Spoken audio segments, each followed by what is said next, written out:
Estamos aqui na sede da Fiesp, em São Paulo, para a realização do 6º Fórum de Debates promovido pelo CONASEMS. O tema é os ajustes fiscais e os seus efeitos na saúde. Durante as apresentações, números pouco otimistas foram apresentados e mostram que o gargalo do SUS pode ainda piorar se alternativas inteligentes e sustentáveis não forem implementadas.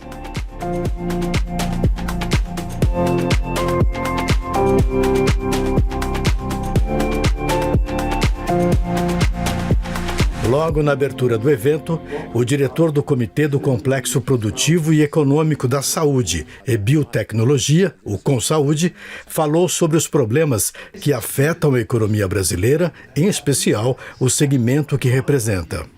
Como empresário, o que eu vejo no Brasil é muita discussão entre todos para uma justa proposta de enquadramento dos gastos do país.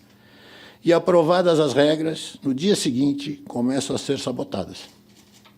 E criam-se todos os argumentos para justificar por que não funciona e por que deve ser mudado.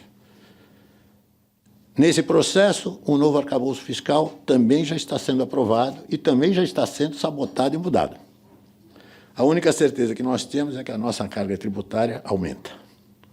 E o desequilíbrio do sistema tripartite será maior, como sempre, jogando mais ônus aos municípios, que gastam cada vez mais para atender a população. Se as políticas da saúde são definidas em Brasília e nos estados, ela é entregue emprestada à população dos municípios. Nós precisamos sempre estar perto de vocês para poder oferecer e saber como oferecer melhores produtos, serviços e tecnologia para quem entrega a saúde à população. O diretor do CONAS, Antônio Oliveira Júnior, criticou qualquer iniciativa do governo federal que vise a redução dos repasses financeiros ao SUS.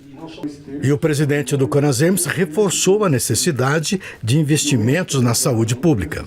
A gente fala muito em eficiência da gestão. Não dá para ter uma gestão eficiente com recurso insuficiente. Esse é um desafio que nós temos no dia a dia. E nós temos que virar a chave de algumas discussões, né, com relação à responsabilidade. O CONASEMS tem feito um movimento que a gente tem chamado de terço invertido na composição do gasto. O ente que arrecada 2/3, que é a União, ele custeia 1/3 de toda a despesa. E o ente que arrecada 1/3, os entes, né, Estado e município, tem que custear 2/3 dessa despesa. Isso é insustentável.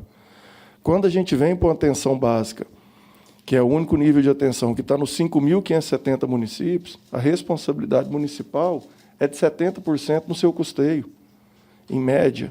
Então, isso tem impactado de muito a saúde financeira e orçamentária dos municípios. Richan criticou isenções de alguns segmentos que trazem gargalos para o atendimento de emergência do SUS. Nós trabalhamos com incentivo e com isenção. Um exemplo claro é para a produção de motocicleta, o Mauro fala muito isso. E é quem está lotando os nossos pronto-socorro, as nossas UPAs. Mas eu dou incentivo para isso. Então, qual que é o SUS que nós queremos? Qual que é a sustentabilidade econômica e financeira desse Sistema Único de Saúde? A primeira mesa trouxe o economista e professor Márcio Holland, apresentando o tema O que o teto de gastos garantiu nas contas públicas do Brasil. Holland abriu sua apresentação falando que os dados não eram otimistas. O Brasil cresceu 7% em média no período da industrialização. Eu peguei um corte bem da industrialização, 1932 até 2022, mas bem no período da industrialização, 32 a anos 70, cresceu 7% ao ano. Todo mundo deseja esse crescimento econômico, todo mundo sonha com esse crescimento econômico. Um dos problemas mais incríveis é que esse crescimento aconteceu com desmatamento, 80% da Mata Atlântica foi ao chão, com atraso educacional. O Brasil somente em 1990 conseguiu os mesmos índices educacionais dos países vizinhos, como o Chile, que tinha nos anos 50. Não sei se vocês sabem disso em nível de alfabetismo e por aí vai. Ele fez um histórico do processo econômico de 1932 até 2022, mencionando o Plano Real, a crise do câmbio em 2008 e criticou as altas taxas de juros. O Brasil chegou a figurar entre primeiro e segundo lugar como a maior taxa real de juros de curto prazo do mundo por mais de 20 anos. Eu não sei como é que a atividade econômica sobreviveu no Brasil nesse período de tempo, né? É inacreditável a resiliência empresarial brasileira. O equilíbrio fiscal, segundo Roland, não é apenas uma teoria econômica e precisa ser levado a sério. A estabilidade fiscal e a responsabilidade fiscal afeta o seu café da manhã, afeta o seu sono à noite. Acredite se quiser, eu posso passar aqui horas e horas demonstrando isso. O desequilíbrio fiscal foi comparado a uma ferida mal curada. De vez em quando ela abre, né? Aí você vai lá e põe um band-aid, literalmente um band-aid, tá? E de repente o band-aid solta, não é isso? Fazendo uma metáfora com o ambiente aqui de vocês, tá? E aí você põe o band-aid de novo, solta.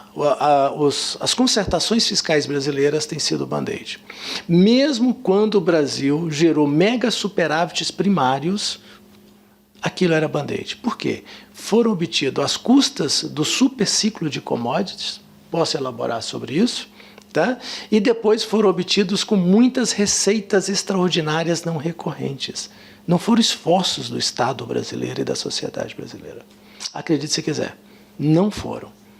O professor da FGV apresentou uma tese com base em 5 impossibilidades fiscais brasileiras e falou dos desafios para o crescimento do PIB. Esse é um grande desafio do Brasil, né? Como retomar taxas de crescimento econômico, mesmo que mais modestas do que a gente viveu no século passado, né? Em torno de 7% ao ano, retomar essas taxas de crescimento, 3%, 4% ao ano, de forma sustentada no tempo. Esse é o grande desafio do Brasil hoje, né? Roland também reforçou o papel da educação brasileira para vencer os desafios econômicos. Olha, a educação, a literatura é muito clara quanto a isso, né? Os países que têm melhor qualidade do sistema educacional, melhores resultados do sistema educacional, a formação de talentos humanos, né? Do que a gente chama de capital humano, né? Para além do capital máquina, equipamentos, terra, né? O capital das pessoas, que são seus talentos, mérito, né? Quanto mais isso é desenvolvido, mais o país consegue desenvolver inovações, novas tecnologias, novos medicamentos, novas vacinas, né? E aí o país tem um protagonismo internacional. A debatedora da primeira mesa foi a professora do IBMEC, Natália Nunes. Ela trouxe um estudo que aponta como necessários os gastos na atenção primária. Ela mencionou uma declaração da Organização Mundial da Saúde que vê como decisão política os investimentos em saúde. Mas Natália fez uma ressalva quanto à qualidade dessas despesas. O meu trabalho aqui vai mostrar o quanto, às vezes, você deixar de gastar hoje em saúde, você está contratando um custo maior no futuro.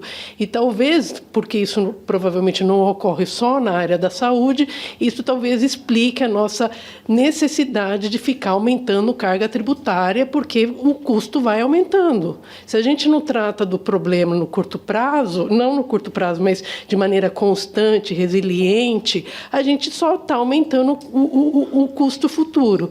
Então, o debate que eu acho que é escasso no Brasil, não vou dizer que não existe, mas que é escasso e que, no meu ponto de vista, precisa alcançar um público maior, é a qualidade do gasto. Né? A gente não tem, o cobertor é curto, a gente não consegue gastar tudo que a gente precisa, então a gente precisa começar a abrir a caixa de Pandora dos gastos e ver aonde que a gente está alocando. A sociedade precisa ter acesso a isso para que a sociedade possa decidir aonde que ela quer alocar.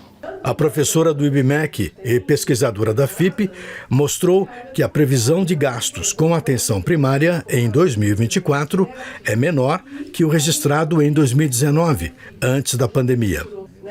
O mesmo acontece com assistência hospitalar e ambulatorial. É imprescindível fazer uma análise de custo-benefício, por, como eu falei anteriormente, abrir a caixa de Pandora para analisar melhor a qualidade do gasto. Tá? Ao invés de ficar... Vamos avançar um pouco na discussão da qualidade do gasto. A pesquisadora fez um estudo custo-benefício envolvendo a estratégia saúde da família, considerando que cada equipe é responsável por atender cerca de 3.450 pessoas, segundo a Política Nacional de Atenção Básica. Mas os benefícios só vão aparecer depois do 6º ano de exposição ao programa. Os dados mostram que municípios populosos de baixa cobertura na ESF têm mais gastos que benefícios. Em saúde, você tem a questão da escala. E aqui eu queria, assim, um pouco fazer um parênteses, porque quando eu falo assim, olha, os municípios de baixa intensidade estão jogando dinheiro fora, você pode falar assim, não, mas como assim estão jogando dinheiro fora? As pessoas foram atendidas. Então, as pessoas que foram atendidas, provavelmente para a vida dessas pessoas o programa faz diferença, mas em termos estatísticos, esses municípios precisam gastar mais para ver a diferença. A professora falou dos municípios que atendem menos ou mais de 3.400 pessoas por equipe na estratégia Saúde da Família. Natália alertou para uma estatística muito importante. Os gastos com profissionais que participam da ESF consomem mais de 80% dos recursos destinados à estratégia. Natália disse que cerca de 30% dos municípios brasileiros são populosos e só terão benefícios na ESF se aumentarem os gastos. O trabalho da pesquisadora mostra que municípios que estão sob a estratégia da família, com um número razoável de equipes por habitantes, têm menos casos de mortalidade e até de hospitalizações na atenção especializada. O objetivo do meu estudo foi mostrar que alguns municípios, como o gasto dele com saúde da família não cobre o suficiente, a gente não vê o benefício dessa política. Então a mensagem é que o município precisa gastar mais, mesmo porque o benefício hoje pode estar baixo, porque no passado se gastou pouco. Porque não existe a opção de não gastar.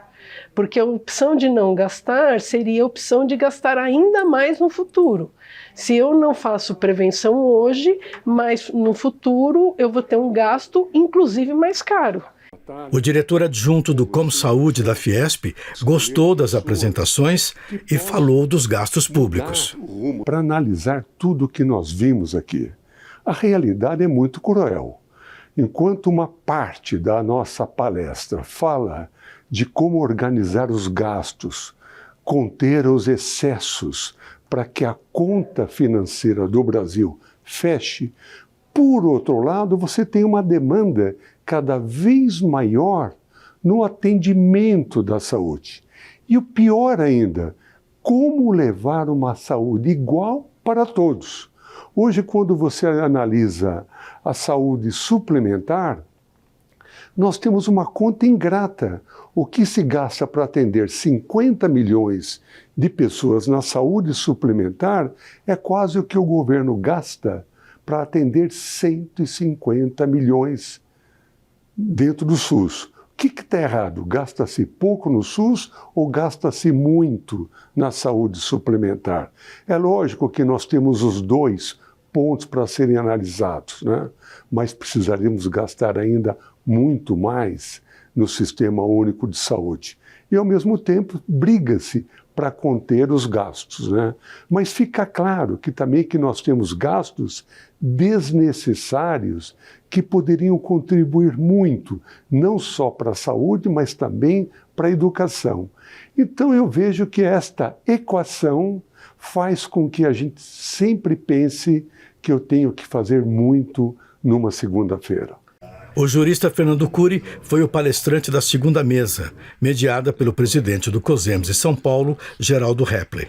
O tema da palestra foi vinculação constitucional em ações e serviços de saúde. Com certo bom humor, Hepler abriu a mesa falando que os dados apresentados pela manhã deixaram a plateia deprimida. Hoje de manhã, só para o senhor ter uma ideia, nós tivemos um aquecimento aqui, que ficou todo mundo extremamente deprimido. Então vamos ver se o senhor, hoje pelo menos o senhor nos deixa um pouco mais animados, porque as coisas não são tão promissoras na saúde como nós gostaríamos que fosse, né? E nós temos uma grande dificuldade hoje do financiamento, né? Que ele está bastante comprometido em termos de municípios.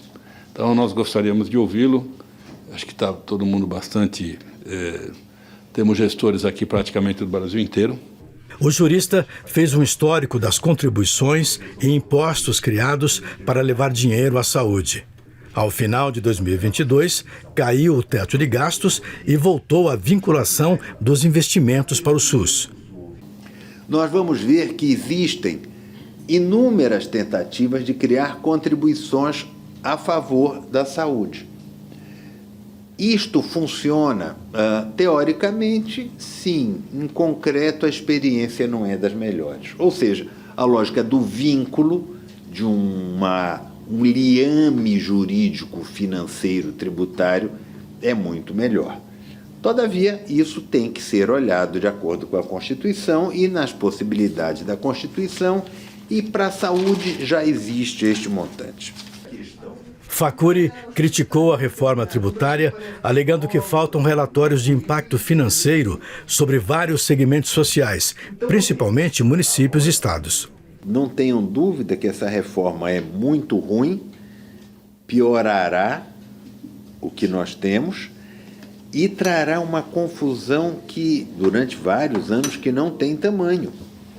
Ora, com este horizonte que eu estou mencionando, é necessário ter cautela com os percentuais. Com os percentuais, tecnicamente eu diria, não é só o percentual, é a base de cálculo também. Porque ninguém tem tanta segurança, porque fizeram uma reforma tributária sem apresentar cálculos e impactos financeiros. Não é apresentar cálculo de alíquota, é impacto financeiro, para dizer o que se espera arrecadar. Ou seja, o teu município qual é? Pirenópolis. Pirenópolis. Pirenópolis, em Goiás. Você tem uns negócios de turismo bacana lá. Pois então, Pirenópolis, Goiás, vai ser afetado como com a reforma tributária? Se ela tivesse sido implantada amanhã? Ninguém sabe. É por isso que eles colocaram um prazo enorme de transição, para ir ajustando no meio do caminho. Porque não tem cálculo de impacto econômico para ninguém. Outra crítica sobre a reforma tributária, segundo Facuri, atinge o imposto seletivo, que terá alíquota maior para produtos que prejudicam a saúde e o ambiente. O imposto seletivo ocorre quando a comercialização de bens nocivos à saúde ou nocivos ao meio ambiente. Mas ninguém está dizendo que esse recurso vai para a saúde. Ok? O argumento é, quando você tem maior tributação, hipótese, quando você cobrar mais tributo pela venda dos cigarros, menos gente fumará. E menos gente fumando, a arrecadação cai, não sobe. Ou seja, esse não é um imposto arrecadatório, esse é um imposto regulatório e não arrecadatório. Vai dar certo? Não sei, não tenho a menor ideia. O professor mencionou os principais desafios que os gestores enfrentarão, como controlar as despesas a partir de demandas salariais justas e garantir os repasses dos fundos que sustentam o Sistema Único de Saúde. Tudo isso em um cenário brasileiro em que o crescimento populacional vem diminuindo e a longevidade vem aumentando. Infelizmente, a escolha, né, do nosso país, o único país que tem jabuticaba, né, e que tem lei que não sai do papel, né? Nós temos a Lei 141, que trata a questão de critério de rateio também, que é 2012, não sai do papel. Então, assim... E, para responder a última pergunta, né, se foi satisfatório os 65 bilhões, só ano passado os municípios colocaram 49 bilhões além do mínimo constitucional. Além do mínimo, nós colocamos 49 bilhões. Né? Ou seja, quem está bancando o sistema é o município, né, é o ente mais fraco dessa cadeia. A questão de pisos, né, na enfermagem, por exemplo, o impacto da enfermagem de 27 bilhões. E quem apurou esses 27 bilhões foi CONAS e o CONASEMES. As duas entidades que apresentam estados e municípios, 27 bilhões. O Congresso Nacional e o governo estabeleceram lá para esse ano 7 bi, para o ano que vem 10. Fizeram uma série de regras para que o recurso para os enfermeiros e técnicos coubesse dentro desses 7. Não divulgaram o levantamento, porque eles receberam o levantamento individualizado, cidadão, profissional por profissional desse país, quer público, privado, conveniado ao SUS, são mais de 1 milhão de trabalhadores, e não divulgaram isso. Nós já estamos com o segundo mês de pagamento, o impacto do primeiro mês deu 24 bilhões, então nós não estávamos errados, e o segundo deu 17, a gente está tentando entender, mas não é 7 bilhões. Então, assim, ninguém ganhou, todo mundo perdeu. Os municípios estão fazendo, por orientação nossa, CONAS e do CONASEMES, a assistência, colocando na folha assistência complementar, financeira complementar, e pagando aquilo que recebeu para Maria, para o José, para o João. Recebeu, pagou, não recebeu, não pagou. Então, falta escolha, escolher aonde quer aplicar o recurso. Recurso tem. Temos dificuldade na gestão? Tem. 35 anos do SUS, 31 ministros.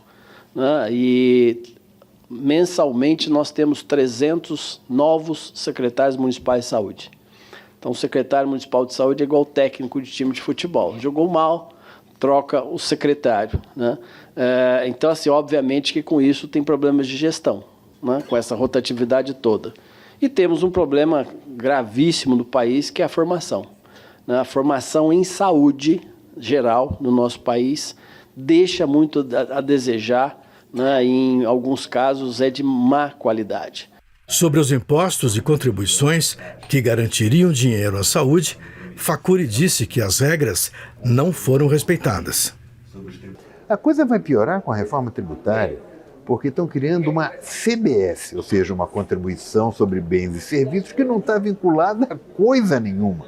Ou seja, o sistema piorou neste sentido e tenderá a piorar mais, com mais complexidade. Infelizmente, esse é o horizonte que a gente dispõe. Felizmente, até aqui, o setor de saúde dispõe de vinculações que reservam uma parte dessa receita para esta despesa. Mauro Junqueira mediou a última mesa de debate do dia, dizendo que vários secretários ficaram pessimistas diante dos números apresentados, mas que ele se mantém otimista, apesar dos desafios orçamentários futuros. A resiliência, de muitos gestores, de sanitaristas e tal, de fazer a defesa permanente desse sistema. Então, não saio daqui desanimado, pelo contrário, cada vez com mais força, porque a gente sabe que pode, e pode muito, e faz muito com muito pouco. Temos R$ 5,40 por habitante dia para cuidar da saúde. O município, que é o ente mais fraco da federação, fica com 19% de tudo que se arrecada no país, mais de 60% fica na União. O Pacto Federativo se fala muito, mas efetivamente é quase nada. E com a reforma que se avizinha, parece que a União vai aumentar o seu percentual e o município vai diminuir. Então, ter prefeitos, 5.570, passando chapéu, e ter a população não tão satisfeita com o sistema para que os palanques políticos possam ser alimentados a cada 2 anos, eu acho que é uma coisa que a gente já vem acompanhando há muitos e muitos anos. Com o tema O que é e o que esperar do regime fiscal sustentável no Brasil, o economista Marcos Pestana iniciou sua exposição dizendo que a sustentabilidade do SUS depende da saúde fiscal do país e sugeriu que os gestores municipais estudem mais a fundo os temas econômicos da administração pública. Que a sustentabilidade, a qualidade e o êxito do SUS depende da saúde fiscal do país. É preciso, havia um distanciamento grande dos gestores de saúde, isso eu estou falando 10, 15, 20 anos atrás, da questão econômica. E aí é que está a briga. Nem tudo é dinheiro. Eu sempre falava para a minha equipe que o desafio de gestão importa em 3 elementos. Boas ideias, capacidade de gestão para tirar as ideias do papel e padrão de financiamento consistente.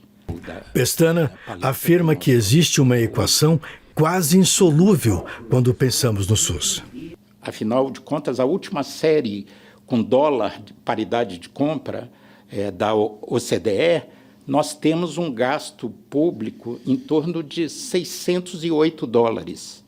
Enquanto isso, a média da OCDE são 3.200 dólares.